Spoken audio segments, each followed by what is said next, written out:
Ask who she is, and you'll get 10 answers. Star goddess, moon goddess, dark goddess, fate weaver. But when you go looking for the source, the trail snaps back to a single medieval story. So, is she a goddess, or a legend that grew into one? Welcome to Legends Reborn.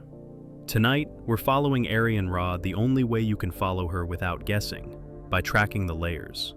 We'll start with the earliest version we can actually point to in writing, a medieval Welsh tale preserved inside the Mabinogi, later gathered under what we now call the Mabinogion. Not because that's where the story begins, but because that's where the trail becomes visible. Then we'll do something most goddess-explained videos don't do. We'll separate 3 different Arianrhods that people blend together online. First, what the text actually says. Second, what scholars cautiously infer from it. And third, what later tradition and modern pages add on top, because it feels right. Because once you see those layers, the contradictions don't disappear. They finally make sense. So let's hold off on her labels for a second and follow the trail back to the oldest story we can trace. In the 4th branch of the Mabinogi, the world doesn't feel like a fairy tale. It feels like a law code that learned to dream. Power shows up as rules and oaths, in what you're permitted to do and what you're not. Even magic behaves like procedure, like something you can trigger if you know the right step to take. At the center of this branch is Math, son of Mabinogi, a king who carries a strange condition. Unless he's at war, his feet must rest in the lap of a virgin. The text doesn't pause to justify it. It just lays down the rule and keeps moving, the way old stories do when they're older than anyone's explanations. For a while, that role is held by a woman named Gawain, and then 2 of Math's nephews, Gwydion and Gylfaethwy, shatter the stability of the court with a crime that's brutal and deliberate. They engineer chaos, and they get what they want. But in this world, nothing stays unpaid. Math punishes them in a way that feels almost surgical, turning them through animal forms and forcing them to live inside what they did. It isn't framed as a sermon. It's the story's logic asserting itself. Actions have consequences that can change your shape. When the court is finally rebuilt, Math needs a new footholder. This is where Arianrhod enters. She arrives with status. She's not introduced as a wandering stranger, she's family. Arianrhod, daughter of Don, brought into the center of the room as a candidate to take that place beside the king. If you've heard modern descriptions of her as a star goddess or a moon goddess, forget that for a second. Here, she's a woman with a name and a role being tested inside a court that runs on ancient rules. The test is simple, almost too simple. Math takes his magic wand, his staff, and asks her to step over it. Not as a spell, but as proof. In this story, that single step is meant to show whether she truly is the maiden the role requires. And this is where the story turns sharp. The moment she steps, she gives birth. Not in privacy or with explanation, but suddenly, right there, in front of the men who asked the question. One child is named Dylan, and the text moves quickly, like it doesn't want to linger. Dylan touches the sea and becomes of it. He slips into the water as if that's where he always belonged. But there's another child. The second is smaller at first, harder to see, almost like the story is making you lean in. Gwydion notices. He gathers the infant, hides him, raises him in secret. And if you're waiting for Arianrhod to turn into a tender mother in this earliest layer, you're going to feel the coldness of what comes next. Because when the child is brought back into her orbit, Arianrhod refuses him. It isn't delivered with a speech. It lands as something older than persuasion, a tinged, a fate binding. Arianrhod declares he will not have a name unless she gives it. She's not simply being cruel for drama. She's controlling identity. In a culture where name equals place in the world, she's locking the door. Gwydion doesn't argue the logic. He doesn't beg. He does what people do in these stories when a rule blocks the road. He finds a way around it. He takes the boy near Arianrhod's stronghold. He creates an illusion of danger, of urgency. In the split second where instinct outruns pride, Arianrhod reacts and speaks a name without meaning to. The boy becomes Llw Llaw Gyffes. That's the first barrier. Arianrhod follows with another tinged. He will not bear arms unless she arms him. Then she closes the next gate as well. He will not have a wife of the women of this world. Each time, she sets a condition that freezes his future. Each time, Gwydion returns with a trick, not to defeat her, but to force the story forward. He places weapons in the boy's hands in a moment of disguise and pressure, the same way he pulled the name from her, not by persuasion, but by slipping past the guard in her mind. And when the last condition stands, no wife from the women of the world, Gwydion and Math do something that feels like myth, refusing to be small. They craft a woman from flowers, Blodeuwedd, a bride made from the living parts of the land itself. If you're watching closely, this is where Arianrhod becomes something else. Not because the text suddenly calls her a goddess, but because her role starts to look like a force, a boundary. She doesn't swing a sword, and she doesn't need to. She sets terms, and the world bends around them. But notice what the story does with her after that. It doesn't slow down to explain her motives, and it doesn't redeem her on the way out. The tale simply moves on, leaving Arianrhod behind like a doorway you've already passed through, important, undeniable, and suddenly out of reach. And that's the first version of her we can actually point to in writing. Arianrhod as a hinge in a myth, where identity is a battle and fate is spoken like law, where a mother can be a gate instead of a shelter.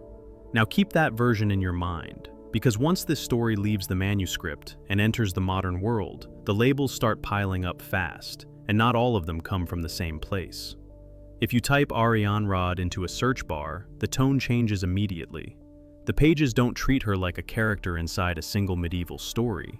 They treat her like a fully formed goddess with a resume, as if the myth has always been clear and the only thing you're missing is the right headline. That's where the language starts to drift. You'll see her described as timeless, as if she belongs to the night itself instead of to a specific scene on a page. You'll see her pulled toward the sky, then pulled toward the moon, depending on the writer, depending on the tradition they're borrowing from. And once a label lands, it tends to stick, because it feels like it explains something the old story refuses to explain. Her name gets used the same way. Arianrhod is often translated as silver wheel, and that image becomes a kind of magnet. People attach ideas to it because a wheel is simple and universal. It turns, and it suggests a cycle, even if the original tale never says the word. From there, it's a short step for modern retellings to turn that wheel into a cosmic symbol, the sort of thing you imagine above the world rather than inside it. Then you hit the darker framing, and this one is easier to understand if you've just come from the manuscript. In the earliest written layer, Arianrhod doesn't act like a comforting mother figure, and the story doesn't apologize for that. She arrives as someone being tested. The test backfires, and from that moment she becomes a boundary that the other characters have to navigate. It's not that she swings a weapon, it's that her words are binding, and the plot has to bend around them. That's why Dark Goddess shows up so often in modern descriptions. The label isn't something the text announces, but it's an emotional conclusion people draw after watching her shut the door on Lu's path and refuse to soften it for anyone. The story leaves you alone with the consequences, and that silence invites readers to fill in motives the manuscript never spells out. And this is where we slow down, because the difference matters. A strong reaction can be real without being proof. It can point toward what feels important, but it can't tell us where an idea came from. If we want to follow Arianrhod without drifting into guesswork, we have to keep returning to what the earliest written layer actually shows, even when later versions feel cleaner and more complete. So here's the baseline we're standing on before we move deeper. The Arianrhod we can point to on the page is a powerful figure inside a mythic court drama, and her power shows up through boundaries, through what she withholds, and the trouble it causes. When you start hearing about her as timeless or as ruler of the night sky, you're hearing an interpretation that lives outside the earliest written scene, even if it feels like it belongs. Now, the real question isn't whether those labels are beautiful. Some of them are. The real question is where they come from and how strong the evidence is beneath them. Now here's the move.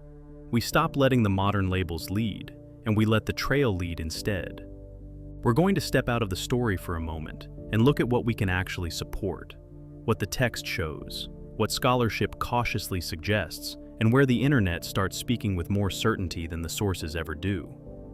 Before we go any further, let's take a breath and look at what we've actually seen so far. We started with the earliest story we can trace on paper, and Arianrhod doesn't arrive with a throne in the sky. She walks into a court where power lives in rules, and she's pulled into a test that's meant to confirm her place. The test backfires in public, and from that moment, she doesn't feel like a person you can persuade. She feels like a limit the story has to work around. Then we stepped into the modern world, where that single scene gets stretched into a full identity. Online, she's introduced like everyone already agrees, as if the myth has always been neat and complete. The labels come fast, and they sound ancient, even when the trail beneath them is short. So here's the fair way to handle it. We keep the manuscript as our anchor, and we treat everything outside it as a layer that has to earn its certainty. In the fourth branch, her influence is shown through what her words do to the plot. The tale doesn't stop to tell you what she governs, and it doesn't announce a sacred domain. What it gives you is a sequence where a spoken refusal lands like law. Lou's future doesn't get blocked by a monster. It gets blocked by conditions that carry weight inside that world, which is why everyone around him starts moving differently as soon as she speaks. And even when Gwydion finds a way around those conditions, the story still treats her words as the reason the plot has to contort. The workaround doesn't erase her authority. It proves how heavy it is. That's also why Dark Goddess sticks in modern descriptions.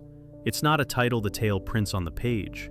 It's a label people reach for after watching her refusal shape the entire road in front of Lou. Now step slightly outward, and you can hear how careful scholarship tends to speak differently than modern summaries do. With Welsh medieval material, the written texts arrive after long periods of storytelling, and we can't rewind history to hear those earlier voices directly. What we can do is watch what the tale preserves and how it's structured, then ask how much older mythic patterning might still be inside a later written form. That's why responsible writers avoid absolute language about origins. It isn't a lack of imagination, it's discipline, because certainty is easy to fake and hard to prove. Then there's the name, because this is where a lot of the cosmic framing begins, often without people realizing they've crossed a line. Arianrhod is treated online like it comes with a built-in mythology lesson. Many modern summaries translate it as silver wheel, and they often break it into its two pieces, Arian, linked to silver, and Rod, linked to wheel. You've already heard how the wheel image gets expanded, so notice what the other half does. Silver quietly colors the mood, cold light, night imagery, the kind of shine you associate with the sky, without the manuscript ever stating a lunar role. The tale doesn't pause to teach this etymology or to turn it into a domain. That explanatory step belongs to later layers. But here's the boundary again. The medieval tale doesn't pause to teach you that etymology, and it doesn't cash it out into powers and responsibilities. It never states that she rules the moon. It never states that she holds a cosmic office over destiny. Those moves happen later, when writers take a name that feels symbolic and let it become a map. The same is true of the way she's placed in a family tree. The text calls her Daughter of Dawn, and that single line becomes a bridge for later writers who want to connect her to broader Welsh mythic patterns. Sometimes that bridge is careful. Sometimes it turns into certainty by repetition. And the same pattern shows up with Caer Arianrhod. You'll often see it presented like a fixed mythic location above the world, sometimes pinned to a cluster of stars, as if everyone agreed on the address. What we can say safely is simpler. Later tradition and commentary connect her name to northern, celestial imagery in ways that people find compelling, and the idea spreads because it paints a picture. The oldest written story we started with doesn't stop to build that sky geography around her, because it's focused on what happens in the court, not on charting the heavens. So when you hear a confident modern bio of Arianrhod as a timeless ruler of the night, it helps to ask what kind of statement you're hearing. It may be a symbolic reading of a name, or it may be scholarship retold with more certainty than it originally claimed. It can also be a modern layer completing the silhouette because gaps are frustrating, and a complete portrait travels faster than a cautious paragraph. So we end up back at the question that opened the video. The sources don't force one answer. What they give us is a figure standing right on the seam between what we can trace and what later voices build. If we keep those layers separate, the contradictions stop looking like errors and start looking like history. And that means we're right at the edge, where the trail actually ends. The oldest Arianrhod we can point to is the one in the medieval Welsh text.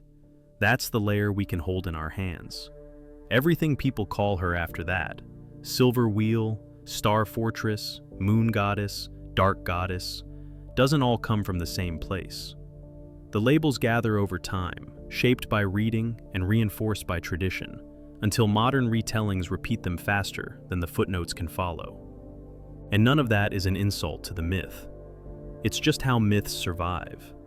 So if you're asking whether Arianrhod is a goddess or just a tale, maybe the real answer is that she's a name that refuses to stay in one shape. I'll leave it to you to decide. Thank you for watching and for staying with me all the way to the end.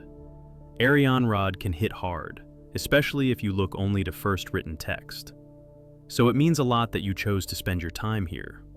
If you enjoyed this video, then I think you will also enjoy my take on Lilith, that is now on the screen that you can click on, where a myth becomes more than just the myth alone. This is Legends Reborn. Until the next story.